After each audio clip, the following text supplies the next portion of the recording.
I'm a disgruntled Eagles fan, and we're awesome. Hey, Disgruntled. Not a surprising loss here. I think we could have all expected that we would lose to Green Bay. They're one of the best teams in the league. I feel bad for Wentz. I'm not going to say much on the game because we've been having the same problems over and over again. But I feel bad for Wentz. I said this previously towards the end of the last video that Wentz is just being mismanaged by the coaches, and the organization as a whole just totally is incapable of keeping one of the best quarterbacks in the league healthy, mentally healthy, and just confident as a whole. There's so many endless reasons why Carson Wentz isn't playing like he should be.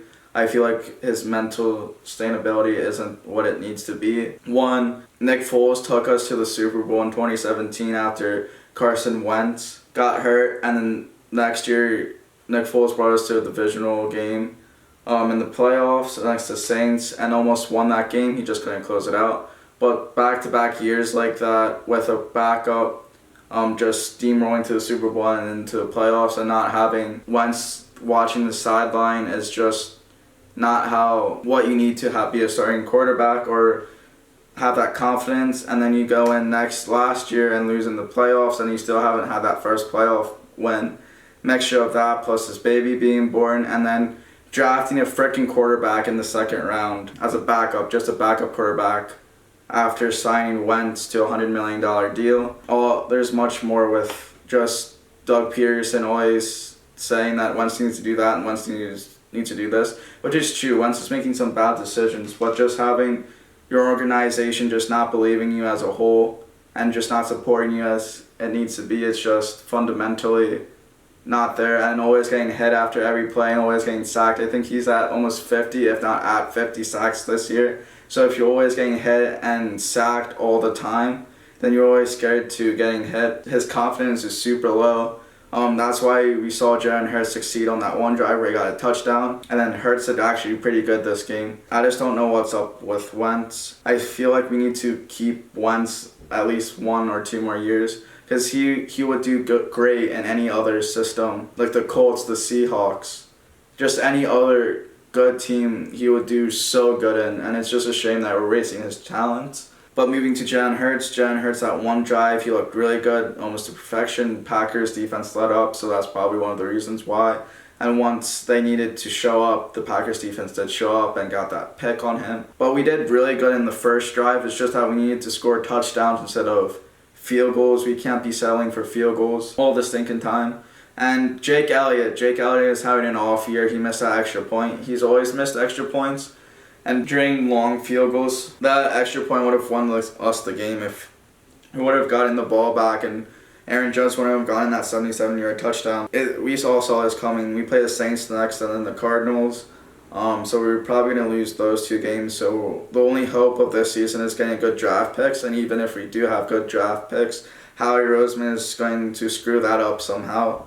The last draft picks, or the last drafts, just were terrible, and he doesn't know how to draft people. So this whole organization is just fundamentally flawed, and to be honest, this is the worst I've seen in a while. It's just depressing to watch, and I've lost all hope for this season.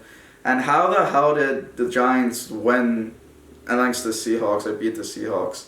That frustrates more than the Eagles losing, to be honest, because I don't know. I feel like we should have beaten the Seahawks if we actually had an offense, but we just wasted that opportunity. This division is so difficult because we could easily run away with it. It's the worst division in the league, but we just dumb mistakes and just injuries upon injuries, just everything going wrong for the Eagles. Went wrong for the Eagles. There's definitely going to be some coaching or some changes in the coaches soon. I predict before the end of the season, if not right before the end of the season, whether that is Doug Peterson being gone, offensive coordinators switching up that, or Howie Roseman being fired, Jim Schwartz, something being changed. I predict that, the coaches is going to change at least by the end of the season. If none of the coaching does change or doesn't change, then it's definitely going to change the end of the year at least. I mean, after the Super Bowl, during that free agent time or that off-season time, where nothing really is happening when usually coaches are fired. Last thing I would say, corners go to Philly to die, because like every good corner that's entered the Eagles system's just freaking failed. Asamoah, Sante Samuel, Maxwell, now it's Darius Slay. All of these great cornerbacks coming to the Eagles. I feel like Darius Slay is in a different league of his own compared to Maxwell, Asamoah, and Sante Samuel. And they weren't even, those three separate from Slay were really good.